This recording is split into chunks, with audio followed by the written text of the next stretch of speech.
Hi fellow readers, welcome back on my channel. My name is Marie. Today I'm here to talk about some French books that you can find in English, like French books that have been translated into English, because we have great authors of YA and like literary fiction and children's books, and you guys don't know about them, and I really hope to change that because I think we have some great books and I would love to share them with you all.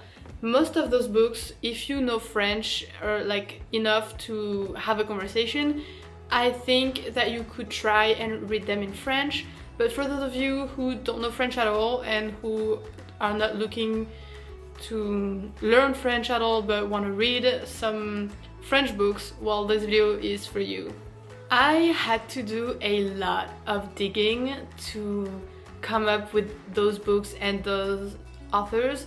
Most of them I know and like I have read their books and their work, but the thing is that when I have an author in mind, I was looking for a specific book that they wrote that I could talk about because it was either my favorite book or the most famous one, and most of the time I couldn't find that book. So I had to do a lot of research. I haven't read those books in English, so I don't know if the translation's worth it. I hope this video can help you get in touch with French culture, and I think those books are amazing and very important. First off, I have to talk about my all-time favorite book, which I've already talked about it, but it is a book called The Upside Down River, La Rivière à l'envers en français, by J.C Mourlevat. This book is one of the first books that I read when I was in middle school. It moved me in a way no book had ever moved me. You follow the story of Tomek. He runs a grocery store and he's bored out of his mind. He would like to travel but he can't because he has the responsibility of the only grocery store in his village. And one day there is this girl that he has never seen in the village, and she just like walks in and asks for river from the river Gjar. Unfortunately for her, Tomek has never heard of that river before. He doesn't sell that kind of water. The girl just like continues her journey and he never sees her again, but he is very curious about that girl and the water that she's looking for. So he's gonna do some research and he's gonna find out that the river Gjar is the river that flows upside down. It's a river that gives eternal life to the people who drink from it. And also the problematic thing is that it's a river that probably doesn't exist. So for the first time ever, Tomek decides to close down his grocery store and follow the girl on her journey to the Upside Down River and maybe meet her back there. The first book was amazing, and the second book was even better. The girl, her name is Hannah, the girl who is looking for the Upside Down River.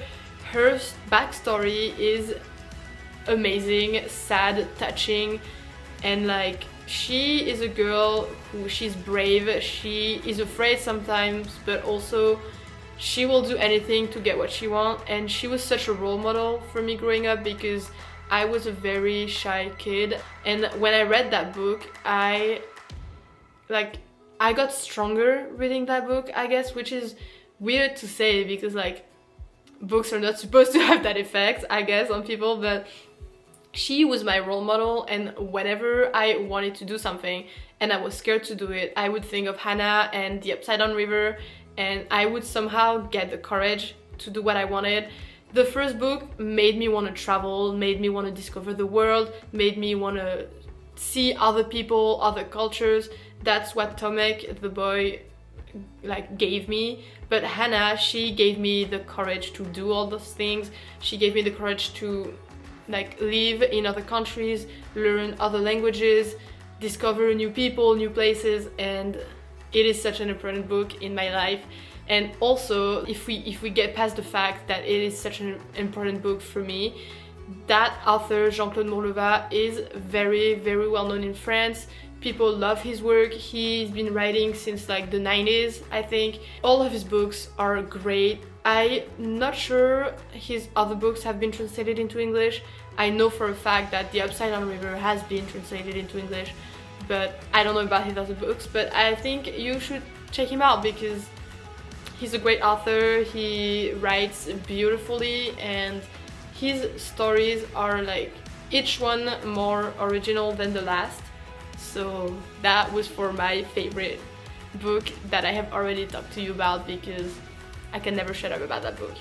Then I was very surprised to find this, but there is an author that's also very famous in France for a science fiction saga that he wrote called Phobos, and I didn't know that this series had been translated into English. I was like so not expecting to find this author, and I was pleasantly surprised because that series, Phobos, I read it back in high school, like maybe my first year of high school, and like it is science fiction. I don't read much science fiction, but that series, like I absolutely loved it.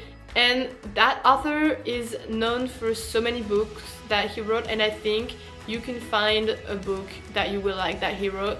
I'm not sure, there is like he wrote a vampire series also called Vampiria, but I'm not sure that has been translated into English. So we're gonna focus on the series Phobos. Basically, the pitch of that book is that it is a speed dating show in space. Like 6 or 8 people, I don't remember, are sent to space. The point is that they can find love, and those events that happen in space and their meetings and stuff are all broadcasted all over the world, and their mission is to start a colony on Mars. It was an amazing science fiction series. I read it a long time ago, so I don't have a lot of details to add to that, but I just know that it was very well done, and the writing style was also amazing, and it was a very cool saga. I've looked up the ratings on Goodreads, and it has very good ratings, so you can go check it out. I will put all the books and authors in my description down below, so you guys can find them back if you want to. Then you have In Paris With You by Clementine Beauvais. This is a young adult novel that I read like maybe in 2015 or 2016, I don't remember. Basically, you follow the story of Eugene and Tatiana, who were like best friends and then lovers when they were teenagers, and then they didn't keep in touch. They lost track of each other, and they meet again in like the metro in Paris like years after, and they are going to start talking back to each other, like, and start maybe something new. It's a very nice love story as you get to know the characters and what happened between them and the reason why they lost track of each other. Then obviously I've talked about this book before. I will keep on talking about this book because it's one of my favorite books of all time, but I have to talk about A Winter's Promise by Christelle Dabos. This book was discovered back in 2013. That has been on the shelves for like now more than 10 years, and it is still read as much as it was back then. It is still well known, it is still talked about, and that author is like so famous now, and I love her work and I love her writing style.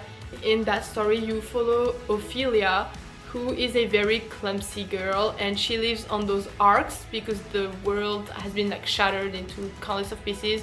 So she lives on a floating arc called Anima, where objects have souls, and each person on Anima has their own like little power that is more or less related to objects. She has like two really cool powers. She can travel through mirrors, and that is like so cool, and she can also read the past of objects, which is why she works in a museum. And she has like this quiet, peaceful life, and she's happy with it until the day her parents marry her off to some very far away guy who lives on another arc that she knows nothing about, except that they are probably like barbarians, and she cannot refuse that marriage. It has been decided. She's gonna follow the guy to his arc and leave her family behind and start to discover that she is a pawn and she's being used. She just doesn't know what for yet.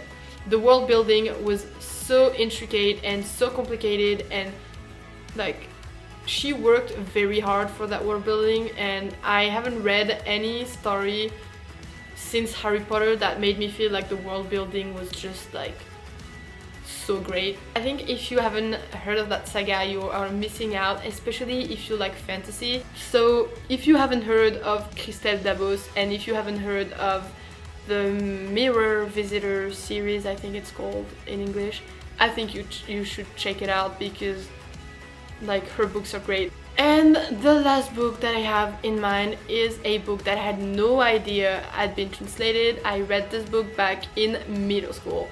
So the book that I'm going to talk about today is Gourmet Rhapsody by Murielle Barbery. It follows the story of a dying man. He is a food critic. He has ruined lives of people. He has built reputations of other people. So he's like both hated and loved. On his deathbed, there is only one wish that he has: find the flavor. Like, he doesn't really know what he's looking for. It's just like a very specific flavor. So you follow the story of this dying man, and it's interesting because his relative, like close relatives or even neighbors, talk about him as well. Some people have good things to say, some others don't, because he was not that great of a man. And it is a very interesting book, and also it's beautifully written. So that's all, guys, for my book recommendations, like French book recommendations that you can read in English. I will make soon another video of comic books and like graphic novels, like French graphic novels that you can find in English, because we have some, even though not many. So I'll see you then. I hope I convince you to read some of my favorite books and to read some French books. And if you ever decide to read those books, or if you have already read those books, let me know, and let me know what you thought about them. So I'll see you guys in another video. Bye!